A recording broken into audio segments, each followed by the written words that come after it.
Merci de nous rejoindre sur RTI 1 pour cette nouvelle session de l'information. Les titres du 20h de ce 11 septembre.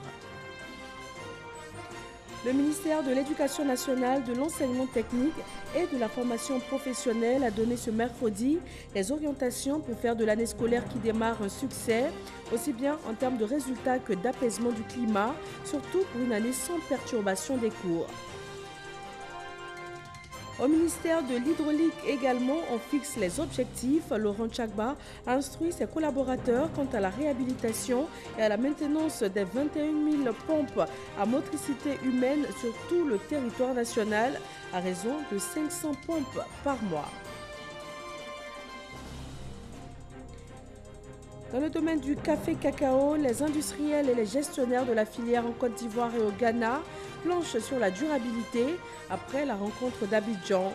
Il est question d'élaborer une stratégie de communication sur les actions à mener pour trouver les solutions à cette problématique. Et puis la dépouille de Robert Mugabe est arrivée ce mercredi dans son pays pour des obsèques nationales. L'ex-président du Zimbabwe s'est éteint vendredi dernier à l'âge de 95 ans dans un hôpital de Singapour où il était suivi depuis quelques années. Bonsoir et bienvenue à tous.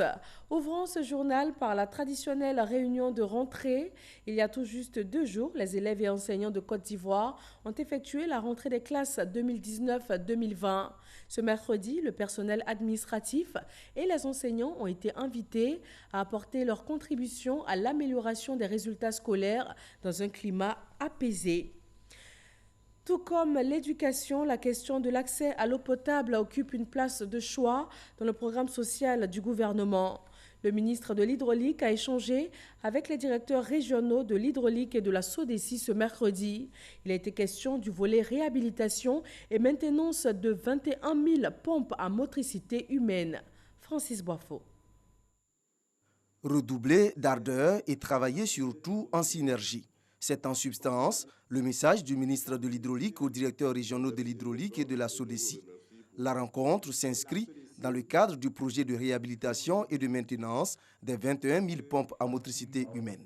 Les enjeux. S'assurer que, premièrement, les différents directeurs régionaux de l'Hydraulique et de la SODECI ont cerné les différentes étapes du PS-Gouv, volet réparation des 21 000 pompes et du mode d'intervention des différents acteurs. Deuxièmement, qu'il s'assure également que les directeurs régionaux de la SODECI et de l'Hydraulique ont la maîtrise de la méthode de certification du contrôle des travaux et de la qualité de l'eau qui est produite. La direction générale de la SODECI dit avoir pris toutes les dispositions pour réussir le projet. Nos équipes sont déployées opérationnellement donc sur le terrain pour réparer les pompes, pour remplacer les pompes sous la supervision du ministère de l'Hydraulique. Avec l'ensemble des investissements qui sont en cours, en tout cas nous jouerons notre rôle dans la symphonie qui a été définie par le ministère. Faire en sorte que la méthodologie nous permette de réhabiliter 500 pompes par mois et atteindre un objectif de 4500 pompes déjà en décembre. Et la stratégie que nous avons mis en place, c'est que jusqu'en juin prochain, toutes les pompes soient remplacées et réhabilitées. Avec cette réhabilitation, les populations auront un plus grand accès à l'eau potable. Et cela cadre bien avec le programme social du gouvernement. Passation de charge au ministère de la promotion des PME. Souleymane Diarra-Souba, ministre sortant, a fait le point des actions réalisées. Félix Anoblé s'est engagé à poursuivre les chantiers entamés et à faire des PME le socle de l'économie ivoirienne. Nadia Edja et Cheikh Koné. Après avoir occupé pendant plus d'1 an le poste de secrétaire d'État chargé de la promotion des PME, Félix Anoblé a été nommé ministre plein à ce département le 4 septembre dernier. Désormais entièrement en charge de la promotion des PME, il reçoit les dossiers afférents à sa nouvelle fonction. Le ministre du Commerce et de l'Industrie, Souleymane Diarra-Souba, précédemment à ce poste, a fait le point des acquis en termes d'accompagnement et de financement des PME, tout en rappelant les projets majeurs. Il s'agit entre autres de la mise en place du Fonds de garantie des PME et de l'Observatoire national de la politique nationale de développement des PME, de l'opérationnalisation du Fonds ivoirien de l'innovation, de l'opérationnalisation du statut de l'entrepreneur, sans oublier le nécessaire accompagnement de la consolidation des acquis de l'Agence Côte d'Ivoire PME. Le nouveau ministre de la promotion des petites et moyennes entreprises a rappelé son engagement à faire des PME le socle de l'économie ivoirienne. Je m'engage à poursuivre le vaste chantier ouvert en vue de l'éclosion réelle des petites et moyennes entreprises ivoiriennes pour leur pleine contribution à la croissance de notre pays par la multiplication des offres d'emploi et le recul de la pauvreté. Monsieur le ministre, nous voudrons souhaiter une étroite collaboration pour qu'ensemble nous puissions permettre à la Côte d'Ivoire d'aller de l'avant. Le défi est énorme. En effet, bien que représentant 98% des entreprises formelles, les PME ne contribuent qu'à environ 20% du produit intérieur brut. À l'initiative du Bureau national de la prospective et de la veille stratégique, les spécialistes en planification se sont réunis à Dabo. Une rencontre pour valider les indicateurs censés animer le mécanisme institutionnel de veille stratégique. Mahama Traoré. L'instauration d'un mécanisme institutionnel de veille stratégique est sans précédent dans l'histoire de la planification en Côte d'Ivoire. C'est l'innovation majeure de la 4e étude nationale prospective adoptée en 2015 par le gouvernement. Cette étude projette la Côte d'Ivoire comme une puissance industrielle unie dans sa diversité culturelle, démocratique et ouverte sur le monde à l'échéance 2040. Atteindre une telle ambition requiert une attention des acteurs sur les risques potentiels de déclin et les opportunités de réussite du pays, tout le sens du mécanisme de veille stratégique. Pour éviter les scénarios pessimistes, il faut les surveiller à travers les indicateurs. Et pour concrétiser la vision et les scénarios optimistes, c'est la même chose. Il faut surveiller l'environnement du pays, surveiller l'environnement national, surveiller l'environnement international, pour qu'on ne soit pas surpris par les évolutions, les modifications des tendances, et pour ne pas qu'on soit surpris par les mutations qui sont malheureusement devenues de plus en plus complexes. Ça va nous permettre aussi, par rapport à la stratégie que nous sommes en train de mettre en place au niveau de la forêt ivoirienne, de voir quels sont les mécanismes qu'on pourra mettre en place pour pouvoir veiller à ce que la forêt ivoirienne puisse être bien gérée sur de nombreuses générations. Le mécanisme institutionnel de veille stratégique est une plateforme informatique. Elle prend en compte 22 domaines d'activité. Les données seront recueillies sur la base de l'évaluation de 431 indicateurs de veille. Revenons sur la réunion de rentrée tenue ce mercredi. Le personnel administratif et les enseignants ont été invités à apporter leur contribution à l'amélioration des résultats scolaires. C'est Forazegui. Par ce geste, Kandia Camara remet aux 41 directions régionales une décision des consignes à suivre pour une année scolaire apaisée et de qualité. Nous sommes à la traditionnelle réunion de rentrée scolaire. La ministre de l'Éducation nationale, de l'enseignement technique et de la formation professionnelle invite les acteurs du système éducatif ivoirien à plus d'engagement et de responsabilité. Chers collègues enseignants, notre métier si noble nous confère un rôle important dans la société. Nous avons en main l'avenir de tous les enfants de notre pays, la Côte d'Ivoire. Leur éducation et leur formation nous incombent. C'est pourquoi j'en appelle à votre engagement. Prouvons à nos concitoyens que nous savons mettre en terre la graine.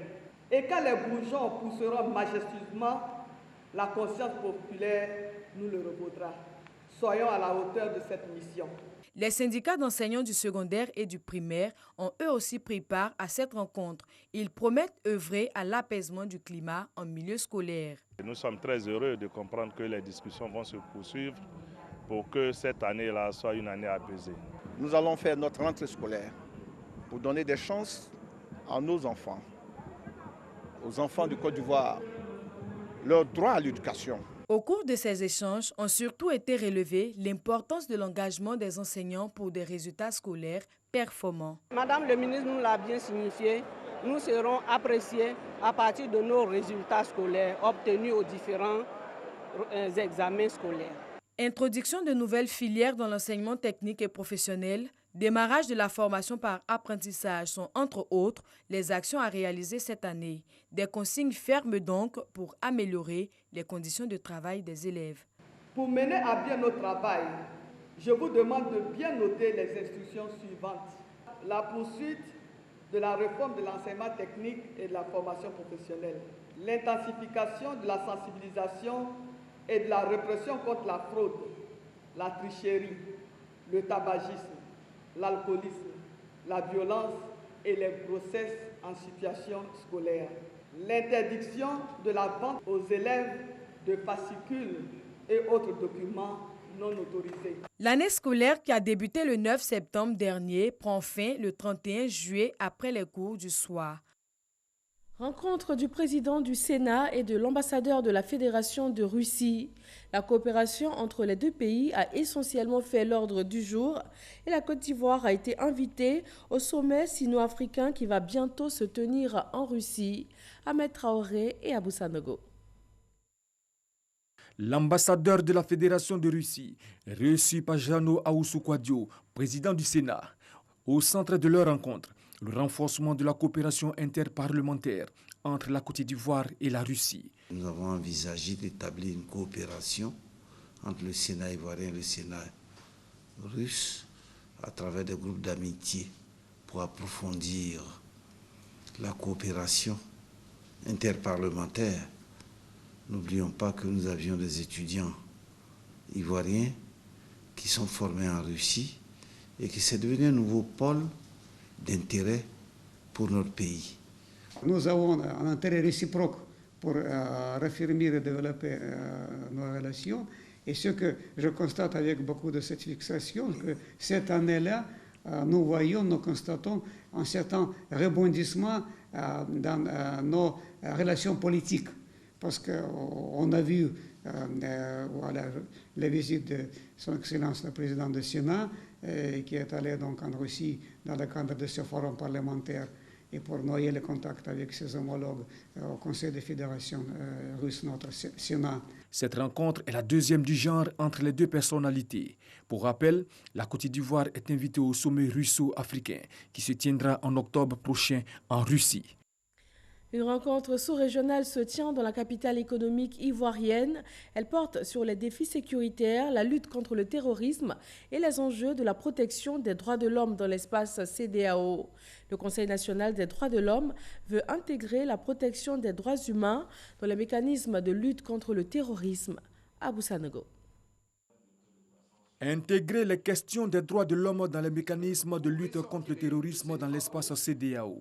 C'est l'enjeu de la rencontre sous-régionale organisée par le Conseil national des droits de l'homme de Côte d'Ivoire pour évaluer et partager les bonnes pratiques en matière de lutte contre le terrorisme au regard du respect des droits de l'homme. Les attaques terroristes se multiplient dans les pays de l'espace CEDEAO avec son corollaire de violation des droits de l'homme. Il était bon, en tant qu'institution en charge des questions de droits de l'homme, interpellée par ces attaques multiples, de se retrouver et de mener des réflexions profondes et reverser ses conclusions au sommet des chefs d'État qui a lieu samedi prochain à Ouagadougou. La conduite de cette action concertée impliquant tous les acteurs à tous les niveaux est nécessaire. Il faut donc, selon les participants venus des pays de l'espace CEDEAO, faire le diagnostic des facteurs favorables à la multiplication des actes terroristes. Les défis qui sortent des différents phénomènes de terrorisme ne peuvent pas être résolus par un seul pays. Donc, et pour cette réunion aujourd'hui, on veut renforcer cette coopération entre les différents pays. First, we realize we all have national mandates. Nous sommes conscients que nous avons tous des mandats nationaux, mais en plus de cela, il y a le mandat supra, c'est-à-dire au niveau de la sous-région, qui nous permet de nous connecter. Et le plus heureux, c'est qu'au niveau de la communauté économique des États de l'Afrique de l'Ouest, la CEDEAO, on nous a donné un cadre pour pouvoir davantage œuvrer en synergie. Et puis, ça nous permet de partager nos idées, nos expériences. Les échanges ont essentiellement porté sur la lutte contre le terrorisme et le droit à l'information et la participation civile à la lutte contre le terrorisme. La rencontre bénéficie du partenariat de la Fondation Konrad Adenauer. La problématique de la durabilité de la cacao-culture au cœur de la mission confiée au comité Initiative Cacao. Cela à la suite de la rencontre de 48 heures des gestionnaires des filières cacao de la Côte d'Ivoire et du Ghana, des industriels du chocolat et de la Fondation mondiale du cacao.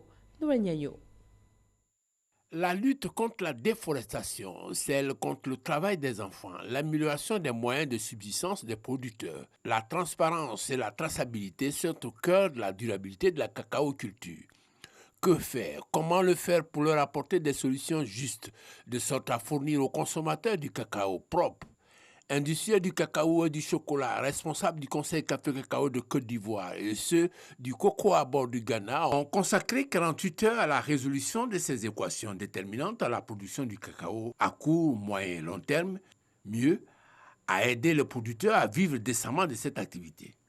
Aux industriels d'avoir du cacao en quantité et en qualité pour leurs usines, aux consommateurs d'avoir des produits finis propres. Au terme des travaux, les parties ont convenu d'une chose essentielle, l'élaboration d'une stratégie de communication sur les actions à entreprendre conjointement.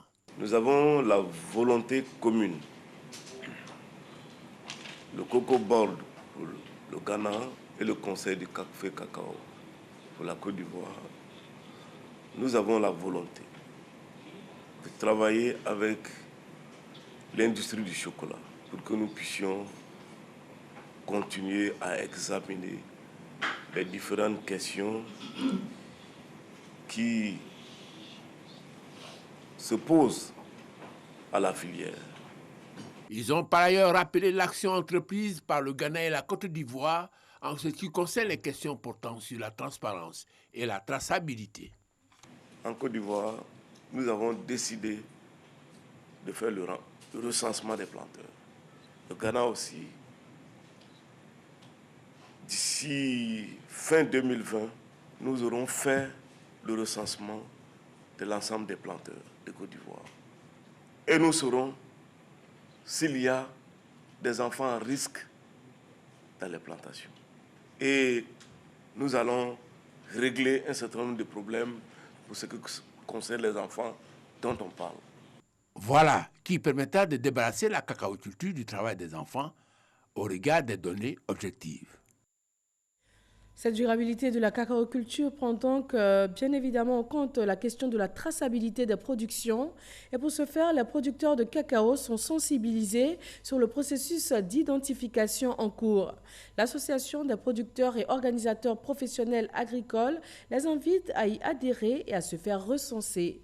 Eugène Atoubé. Recenser les producteurs et leurs vergers. C'est ce à quoi s'attelle l'Association des producteurs et organisations professionnelles agricoles de l'Ouest montagneux, APROPAM. Elle sillonne les régions du Tompi, du Guéman, du Cavali et du Bafing. Objectif, sensibiliser les producteurs sur le bien fondé de cette opération d'identification entreprise par le Conseil Café Cacao. Podia Gouiné, sous-préfecture dans le département de Mans, est la première étape de cette campagne de recensement des producteurs et leurs vergers. Il faut bien qu'on se fasse recenser pour démontrer que notre cacao est cultivé hors des forêts classées. C'est un processus qui est irréversible. Dans l'avenir, le producteur qui ne s'est pas fait recenser ne pourra pas vendre son cacao. Le producteur qui n'est pas dans la base de données du Conseil du Café Cacao ne pourra pas vendre son cacao. Mais c'est ce travail-là qu'on fait auprès des planteurs pour leur expliquer. Les producteurs et organisations agricoles ont été invités à une adhésion massive par les responsables de l'APROPAM et les autorités administratives et politiques de ces régions. Siki Blanc-Blaise a rappelé la politique agricole du gouvernement. Il a également loué les actions de développement du chef de l'État en faveur de la région et salué l'organisation des producteurs de café cacao. Ce recensement ne nécessite aucune participation financière du producteur. Les producteurs recensés bénéficient de la confiance des institutions financières. Leurs parcelles et leurs ayants droit seront également protégés.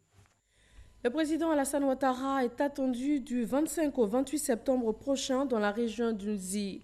Pour faire de cet événement une réussite, les cadres, élus, chefs coutumiers et guides religieux se sont entretenus à la salle Félix Houphouët-Boigny du district d'Abidjan. Le point complet dans nos prochaines éditions. Le palais du village de Sangon a servi de cadre à une rencontre politique. Population, élus, cadres et chefferies traditionnelles se sont entretenus avec en première ligne l'actualité politique du moment, suite notamment à la publication des membres du bureau politique du PDCI RDA, Herman Guivet. Ils étaient plus de 900. Selon les organisateurs, Élus, cadres, chefferies traditionnelles, notabilités et populations rassemblés dans l'enceinte et aux abords du palais du village de Songon-Dagbé, tous autour du ministre-gouverneur Robert Begré-Mambé. Face aux populations, il déclare « Ce sont des choses concrètes que nous allons réaliser avec vous. L'histoire des partis politiques, moi ici à gauche, je suis à droite, tout ça, on est fatigué. On est avec le président Alassane Ouattara. Pour le développement de Songon, pour le développement d'Abidjan, pour le développement de la Côte d'Ivoire. » Le développement présenté comme offre, l'union et la réconciliation comme socle, soutenu par les populations de la sous-préfecture de Songon par les cadres élus et chefs traditionnels, il affirme sa couleur politique, celle du Rassemblement des oufouettistes pour la démocratie et la paix, le RHDP. Plus de 3 heures d'échange avec les populations, 3 heures de communion avec celles-ci pour les instruire, des grands projets qui connaîtront bientôt leur démarrage. Des actions de développement qui, selon les chefs traditionnels Hatchans, ont achevé de convaincre sur les missions et objectifs de développement que le chef de l'État a assignés à son gouvernement. Tous les villages et campements ont été électrifiés ou bénéficié d'une extension. Tous les établissements scolaires et centres de santé ont été réhabilités ou en voie d'achèvement. Un programme de logements sociaux a même été réalisé. Avec toutes ces réalisations, le visage de Songon a changé qualitativement, ainsi que les conditions de vie des populations. C'est pourquoi les chefs des villages de Songon, unis et rassemblés, avec le soutien de leurs braves et vaillantes populations, le ministre-gouverneur Begré-Mambé Robert, collaborateur de premier plan du président de la République Alassane Ouattara, lui exprime ici leur profonde gratitude et leur infinie reconnaissance pour toutes ces actions de développement. Enfin, il le rassure quant à la totale adhésion aux idéaux de paix, de fraternité et de cohésion sociale, gage d'un bonheur harmonieux et continu pour une Côte d'Ivoire toujours prospère. Le ministre-gouverneur Robert Begré-Mambé s'est saisi de l'occasion pour appeler les populations à toujours privilégier le vivre ensemble, la paix et la voie du dialogue. Robert Begré-Mambé s'est dit lui-même en mission. Je suis membre du RHDP et je suis avec le président Alassane pour aider à la réconciliation entre les deux grands hommes de ce pays. Pour pleurer auprès de lui, pour pleurer auprès d'Annie Konan Bédé, pour que les deux se réconcilient parce que la Côte d'Ivoire a besoin d'eux. Bédé et Alassane se réconcilient, que les enfants d'Oufoué se retrouvent. L'essentiel, c'est qu'ils se réconcilient pour moi. C'est dans l'expression de la pure tradition Hatchan que s'est achevée cette rencontre. Conférence de presse du mouvement Tongpi RHDP 2020. Le sujet principal est le meeting de Danané du 21 septembre prochain. Christian Mondé et Gabriel Zani. Le mouvement Tongpi RHDP 2020 bat le rappel des troupes des militants oufouettistes à Danané.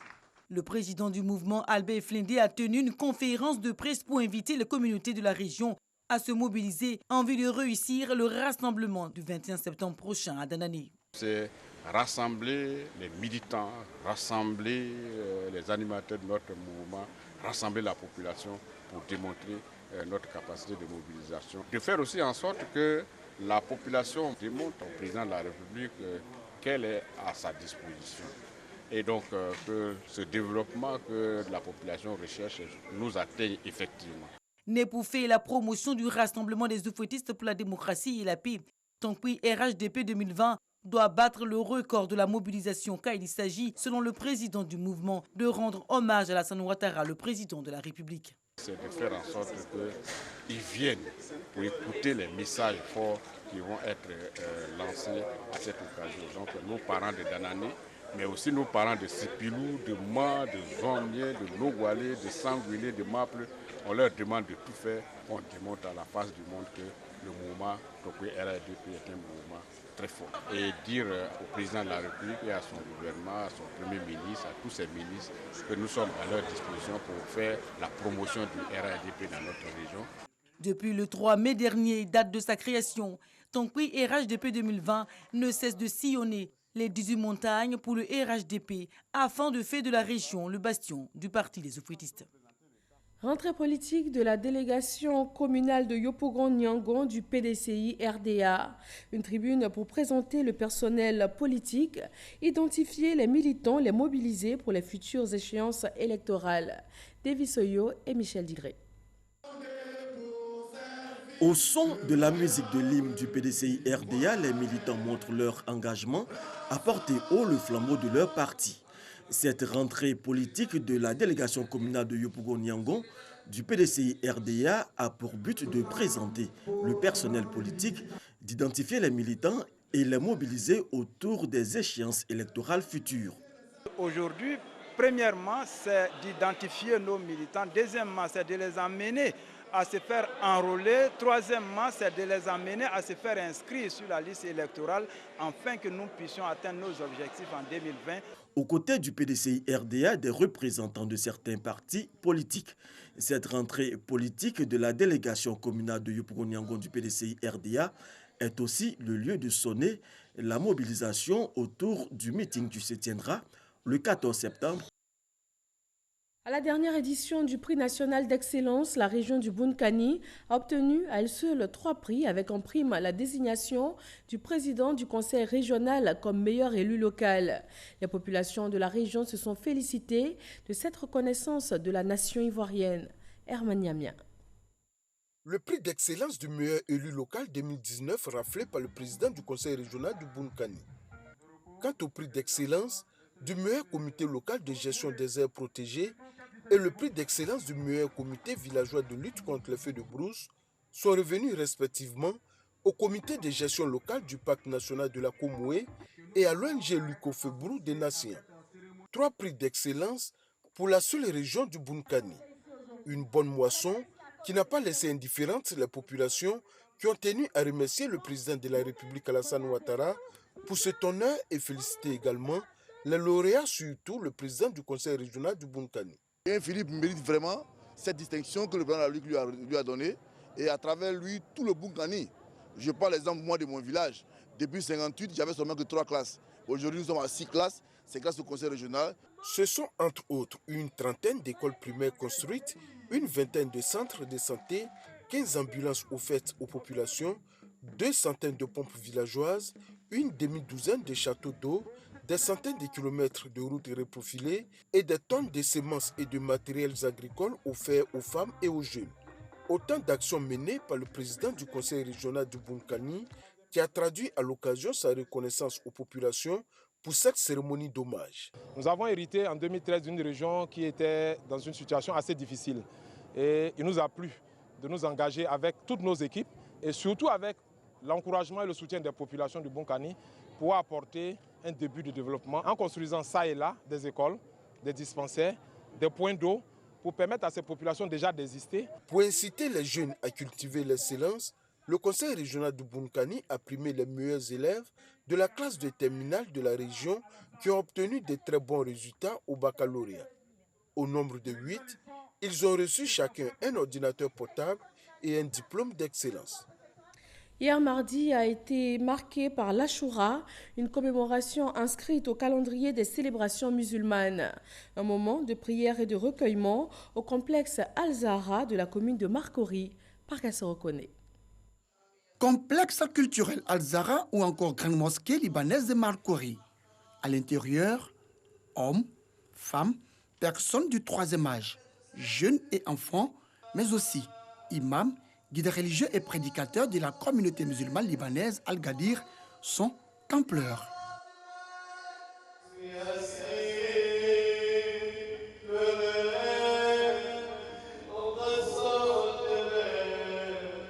La raison, l'assassinat tragique de l'imam El-Hussein, petit-fils du prophète Mohammed, prophète de l'islam, et plusieurs de ses proches dans le désert de Kerbala en Irak. Appelé Ashura, cet événement religieux est célébré chaque année par cette communauté. En plus du recueillement et les prières, l'association libanaise Al-Gadir initie une opération don de sang en vue de sauver des vies humaines.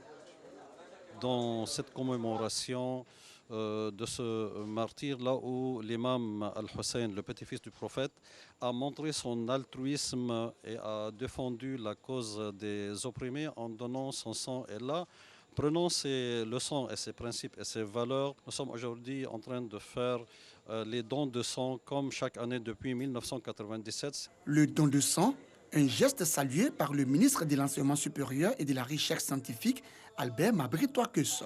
Occasion pour lui d'exhorter la communauté musulmane dans son ensemble à la tolérance, à la paix, à la solidarité et à l'amour. L'islam, c'est la paix, c'est la tolérance, c'est la vie en communauté, c'est donc mettre devant la fraternité. Et lorsque cela nous guide quotidiennement, on ne peut que promouvoir la paix. C'est ce que nous souhaitons pour la Côte d'Ivoire. Célébré le 10e jour du mois de Muharram, premier mois du calendrier lunaire, par la communauté musulmane libanaise chiite, cette 22e édition avait pour thème l'altruisme et la fraternité. Il a été le père de l'indépendance zimbabwéenne. La dépouille de l'ex-président Robert Mugabe a été ramenée ce mercredi dans son pays pour des obsèques nationales. Celui qui aura dirigé le pays pendant 37 ans s'est éteint vendredi dernier à l'âge de 95 ans dans un hôpital de Singapour où il était suivi depuis quelques années. Merci de nous avoir suivis. Rendez-vous à 23h avec Marine Cognan. Bonne fin de soirée à tous et à demain sur RTI 1.